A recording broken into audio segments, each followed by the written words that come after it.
സാധാരണ ഹൈറ്റ് ഇല്ലാത്തവർക്ക് പലതരം വിഷമങ്ങൾ പറയാനുണ്ടാവും. പക്ഷെ ഇന്ന് ഞാൻ സ്പെഷ്യലി ഹൈറ്റ് ഉള്ളവരുടെ വിഷമങ്ങളാണ് നിങ്ങളോട് പറയാൻ പോകുന്നത്.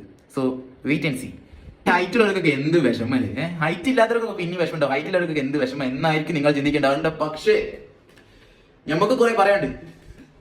I am 6 feet 1. ഓക്കെ, ഞാൻ 6 feet 1 ആണ്. എനിക്ക് ബസ്സിന് നിൽക്കാൻ പറ്റത്തില്ല. കാരണം നിൽക്കുകയാണെങ്കിൽ എന്റെ തല മുട്ടും. ഓക്കെ, തല കമ്പിയിൽ ഇരിക്കും. ഇനിയിപ്പോ ഞാൻ ഇരിക്കുകയാണെങ്കിൽ ആ മറ്റേ ഇരിക്കുന്നതിന്റെ മുമ്പിലത്തെ സീറ്റ് എന്റെ കാലുമിൽ കുത്തും. സോ ഞാൻ എങ്ങനെ ബസ് പോവാ? കിടന്നു പോവാനാ? എനിക്കറിയത്തില്ല. അതുപോലെ തന്നെ ഞാൻ ഫ്രണ്ട്സിന്റെ ഇടയിൽ എന്നെ മല എന്നാണ് വിളിക്കുന്നത്. യെസ്, മല.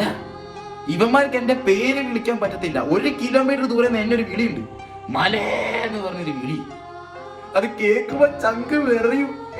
ഇവന്മാരെന്റെ പേര് വിളിച്ചൂടെ പണ്ടികൾക്ക്.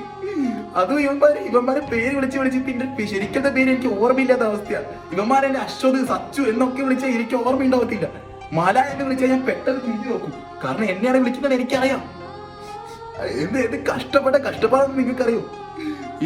അതും പോരാഞ്ഞിട്ട് സോഷ്യൽ മീഡിയയിൽ കുറെ പെണ്ണുകൾ വന്ന് പറയും 6 feet ഉള്ള ഗായ്സിനാണ് ഞമ്മക്ക് ഇഷ്ടം. നമ്മൾ 6 feet ഉള്ള ഗായിനെ കണ്ട പറയും.